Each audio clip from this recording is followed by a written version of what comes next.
सियासत के उस फैक्टर की जिसका डायरेक्ट या इनडायरेक्ट इंपैक्ट भारत की हर सियासी दल पर होता ही है, एम फैक्टर। लेकिन बीते 4 दिनों में 2 बड़े मुसलमान नेताओं के 2 बड़े बयानों से सवाल खड़ा हो रहा है कि क्या भारत में एम यानी मुसलमानों का सेंटिमेंट बदलने लगा है। सबसे पहले आपको 2 तस्वीरें दिखाते हैं, जहां एक तरफ असदुद्दीन ओवैसी है, दूसरी तरफ आजम खान। इन दोनों नेताओं की सियासी केजी से लेकर पीजी तक की पूरी पढ़ाई ही मुसलमानों और अल्पसंख्यकों को लेकर हुई है। दोनों खुद को मुसलमानों का रहनुमा बताते हैं, लेकिन अब बीते 100 घंटों में इन दोनों नेताओं ने एक एक बयान ऐसे दिए हैं जिसने नई सियासी बहस छेड़ दी है। कहा क्या है बताएंगे आपको। समाजवादी पार्टी के कद्दावर नेता हैं अबू आजम माफ कीजिएगा, और रामपुर के साथ साथ उत्तर प्रदेश की कई सीटों पर इनका प्रभाव लंबे समय तक रहा है। मुलायम सिंह के दौर से ही आजम खान समाजवादी पार्टी के बड़े चेहरे रहे। 4.5 दशक से सियासत में एक्टिव रहे आजम खान और 10 बार विधायक रह चुके हैं, मंत्री रह चुके हैं। और अब सियासी पंडित बताते हैं कि समाजवादी पार्टी को इनका खूब भी जब भी विश्लेषण किया जाता है तो इनका खूब फायदा भी मिला है आजम खान का। समाजवादी पार्टी के सबसे बड़े मुसलमान चेहरे आजम खान अब कह रहे हैं कि नेता सिर्फ टोपी जेब में रखकर जाते हैं और कार्यक्रम खत्म होने पर वापस जेब में रख लेते हैं। सुनिए जरा। हाँ, मेरी ये ख्वाहिश ज़रूर है कि इंडिया गठबंधन में जब मीटिंग हो और स्टेज सजे तो अक़लियत और बिलखुसूस मुसलमानों की नुमाइंदगी वही होना चाहिए जो मुसलमानों के नुमाइंदे हों। महज टोपी ओढ़कर बैठ जाने से कोई मुसलमानों का नुमाइंदा नहीं हो जाता। और हमने तो ये देखा है, जो राजनीतिक दलों के माइनॉरिटी सम्मेलन होते हैं, अल्पसंख्यक सम्मेलन होते हैं, तो लोग जेब में टोपी रख कर लाते हैं। वो आजकल जो कुरैशिया से बुनी हुई सफ़ेद टोपी होती है, जितनी देर टोपी लगा लेते हैं सम्मेलन में उतनी देर मुसलमान रहते हैं, और जब सम्मेलन खत्म होता है टोपी उतार कर जेब में रख लेते हैं। दरअसल हिंदुस्तान में मुसलमानों की आबादी 14.2% है। राज्यों के हिसाब से अगर बात करें तो असम में 34%, बंगाल में 27%, केरल में भी 27%, यूपी में 20% मुसलमान और चुनावी राज्य बिहार में करीब 17% मुस्लिम आबादी है। देश की सियासत हो या इन राज्यों की एम फैक्टर, इन्हीं आंकड़ों की वजह से भारत की सियासत में हमेशा से ये चर्चा आम रही है, ये चर्चा हावी रही है। लेकिन बात सियासत में भागीदारी की हो या फिर मुसलमानों के स्टैंडर्ड ऑफ लिविंग की, सच्चर कमेटी की रिपोर्ट बताती है कि भारत में अधिकतर मुसलमानों की स्थिति SC/ST से भी खराब है। रिपोर्ट बताती है कि मुसलमानों की आर्थिक, सामाजिक और शैक्षणिक स्थिति भी काफी, उसमें भी सुधार की जरूरत है। साथ ही उनकी भागीदारी भी बहुत कम है। इसी भागीदारी का सवाल असदुद्दीन ओवैसी भी उठा रहे हैं। AIMIM के मुखिया बीते 31 साल से सियासत कर रहे हैं। हैदराबाद से निकलकर उनकी पार्टी ने नेशनल लेवल पर अपना प्रेजेंस बढ़ाया है और तकरीबन हर चुनावी रैली और प्रचार में ओवैसी मुसलमानों की भागीदारी और हिस्सेदारी पर सवाल उठाते रहते हैं। बिहार में चुनाव है और वैसे बिहार में मुसलमानों को लेकर क्या कह रहे हैं, एक बार आपको वो भी सुनवा देते हैं। वो 17% अल्पसंख्यक समाज को एक पैगाम दे रहा हूं। 3% है और उनकी ताकत को देखो आप, उनके सियासी शऊर से सबक हासिल करो आप, और उनकी बहादुरी को देखो कि 3% और कह रहे हैं कि अगर हमारी सरकार बनेगी तो मुख्यमंत्री हमारा होगा। आप 17% हैं। अगर मल्ला का बेटा उप मुख्यमंत्री बन सकता तो क्या आदम का बेटा मुख्यमंत्री नहीं बन सकता? हमको जवाब हुआ। अगर मल्ला का बेटा उप मुख्यमंत्री बन सकता तो क्या मोहम्मद का बेटा नहीं बन सकता मुख्यमंत्री? तुम 14% और 36% तुम, और हमको बोल रहे दरी बिछाओ, दरी बिछाओ, दरी बिछाओ। दरअसल भारत के अधिकतर राज्यों की सियासत मुसलमानों के इर्द गिर्द ही घूमती है। तकरीबन 3.5 दशक से मुसलमानों का प्रभाव भारत की सियासत में बढ़ गया है। ओवैसी और आजम सरीखे नेता भागीदारी को लेकर सवाल उठाते रहे हैं, ये सबसे बड़ी बात है। और अब आप देखिए, जब जब मुसलमानों का जिक्र आता है तो आपके जहन में 2 नाम जरूर आएंगे। पहला तुष्टीकरण और दूसरा ध्रुवीकरण, ये 2 शब्द आपके जहन में आएंगे। बिहार, यूपी, बंगाल, इन दोनों टर्म्स में जमकर इसका इस्तेमाल हुआ।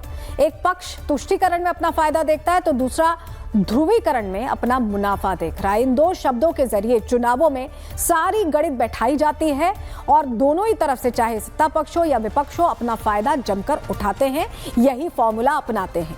ऐसे में बिहार चुनावों से ठीक पहले क्या है ओवैसी और आजम के बयान के मायने, रिपोर्ट के जरिए आपको दिखाते हैं।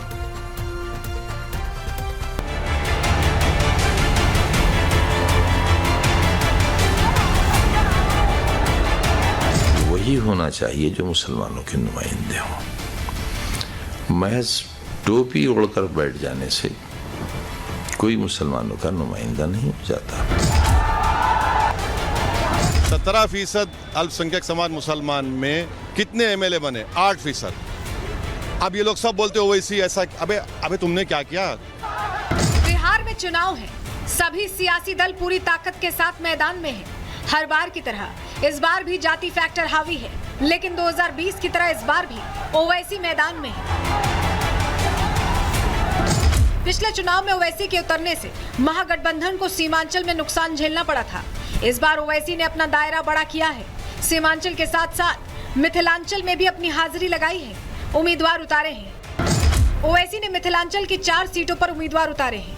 पहला दरभंगा शहर, जहां 23.3% मुस्लिम आबादी है, जाले में 29%, केवटी में 30.9%, विस्फी में 31% मुस्लिम आबादी है। ओवैसी के उम्मीदवार किसे नुकसान पहुंचाएंगे, इसके लिए 14 तक का इंतजार करना होगा। लेकिन ओवैसी मुसलमानों की उम्मीदवारी को लेकर लगातार महागठबंधन पर हमलावर हैं। दरअसल महागठबंधन की तरफ से तेजस्वी को सीएम और मुकेश सहनी को डिप्टी सीएम का पद उम्मीदवार बनाया गया है। तेजस्वी यादव समुदाय से आते हैं, जिसकी आबादी 14% है। सहनी मल्लाह समाज से आते हैं, जिसकी आबादी करीब 3% है। और भागीदारी हिस्सेदारी को लेकर ओवैसी महागठबंधन पर निशाना साध रहे हैं। मल्लाह का बेटा डिप्टी सीएम, मोहम्मद का बेटा डिप्टी सीएम क्यों नहीं, डिप्टी सीएम नहीं, मुख्यमंत्री होगा। डिप्टी सीएम क्या कॉन्स्टिट्यूशनल पोस्ट है? उसका कॉन्स्टिट्यूशन में कुछ है ही नहीं डिप्टी सीएम का। बताइए, अगर मुझे ओहदा मिलेगा तो लॉलीपॉप होगा, मुझे ओहदा चाहिए सीएम का, तो उसमें कुछ कर पाएंगे। डिप्टी सीएम क्या करेगा? कुछ नहीं, उसका कॉन्स्टिट्यूशन में है ही नहीं जिक्र। कौन बनाएगा? जनता बनाएगी, अल्लाह बनाएगा, इंशाल्लाह जनता के जरिए बनाएगा। क्यों नहीं बनाएगा? ओवैसी न सिर्फ चेहरे को लेकर बल्कि टिकट बंटवारे में मुसलमानों की हिस्सेदारी को लेकर महागठबंधन पर निशाना साध रहे हैं। दरअसल बिहार चुनाव के लिए आरजेडी ने 18 मुस्लिम उम्मीदवारों को मैदान में उतारा है। कांग्रेस ने 10 उम्मीदवारों को टिकट दिया है। एआईएमआईएम ने 23, तो जेडीयू ने महज 4 उम्मीदवारों पर दांव खेला है। सीएम, डिप्टी सीएम फेस और मुसलमानों को मिली हिस्सेदारी को लेकर ही ओवैसी हमलावर हैं। ओवैसी के निशाने पर एनडीए नहीं बल्कि महागठबंधन ही है, क्योंकि बिहार में मुसलमान एनडीए को नहीं बल्कि महागठबंधन के पक्ष में जमकर वोटिंग करते हैं। जेडीयू इस बार बीजेपी के साथ मैदान में है। सियासी गणित बताता है कि इस बार जेडीयू को मुसलमान वोट का फायदा नहीं मिलने वाला है। शायद इसीलिए नीतीश की पार्टी ने मुसलमानों से इस बार दूरी बना ली है। 2015 चुनावों की बात करें तो 80% मुसलमानों ने महागठबंधन को वोट दिया था, 8% मुसलमानों ने एनडीए को, जबकि एआईएमआईएम 2015 में चुनावी मैदान में नहीं थी। साल 2020 की बात करें तो 76% मुसलमानों ने महागठबंधन को, 12% मुसलमानों ने एनडीए को और 11% मुसलमानों ने एआईएमआईएम का साथ दिया। इस बात पे कोई दो राय नहीं है कि मुसलमान एकमुश्त होकर तेजस्वी यादव का साथ देते हैं और भागीदारी कम मिलने पर ओवैसी इसी वजह से तेजस्वी पर निशाना भी साधते हैं। यही कारण है कि ओवैसी अपनी सभाओं में मुसलमानों को दरी बिछाने से जोड़कर भाषण दे रहे हैं। तुम 14% और 36% तुम, और हमको बोल रहे दरी बिछाओ, दरी बिछाओ, दरी बिछाओ। इस बात में कोई दो राय नहीं है कि बिहार में मुसलमान हार और जीत में निर्णायक भूमिका निभाते हैं। बिहार में मुस्लिम आबादी 17.7% है। 47 सीटों पर मुसलमान निर्णायक भूमिका में हैं। 11 सीटों पर मुसलमानों की आबादी 40% से अधिक है। 7 सीटों पर मुसलमान आबादी 30% से अधिक है और 29 सीटों पर यह आंकड़े 20% से अधिक हैं। मुसलमानों के वोट पर सभी सियासी दलों की नजर है। बीजेपी को जहां ध्रुवीकरण का फायदा मिलता रहा है, तो वहीं आरजेडी का काम मुसलमानों के बिना नहीं चलने वाला है। शायद यही वजह है कि महागठबंधन की तरफ से एक और डिप्टी सीएम बनाने की बात कही गई है। हिंदुस्तान की सियासत में दोनों ही धड़े एक दूसरे पर मुसलमानों के इस्तेमाल का आरोप लगाते हैं। एक पक्ष का आरोप है कि बीजेपी ध्रुवीकरण के जरिए हिंदू वोट बैंक को एकजुट करती है ताकि जाति के तिलिस्म को तोड़ा जा सके। वहीं बीजेपी का आरोप है कि RJD, TMC, Samajwadi party, Congress और एआईएमआईएम जैसे दल मुसलमानों का तुष्टीकरण कर उनका इस्तेमाल अपने सियासी फायदे के लिए करते हैं। बिहार चुनाव के पहले चरण की वोटिंग में एक हफ्ते से भी कम का समय बचा है। पहले चरण में ही मुसलमान बहुल इलाके जैसे सीमांचल में वोटिंग होनी है, तो वहीं 2026 में बंगाल और 2027 में उत्तर प्रदेश में भी चुनाव होना है। ऐसे में सवाल है, क्या मुसलमान अपने वोट करने के तरीके या पसंद में कोई बदलाव करेंगे, और अगर हाँ तो कम से कम 3 राज्यों में इसका क्या और कितना असर पड़ेगा। Bureau report, Republic Bharat.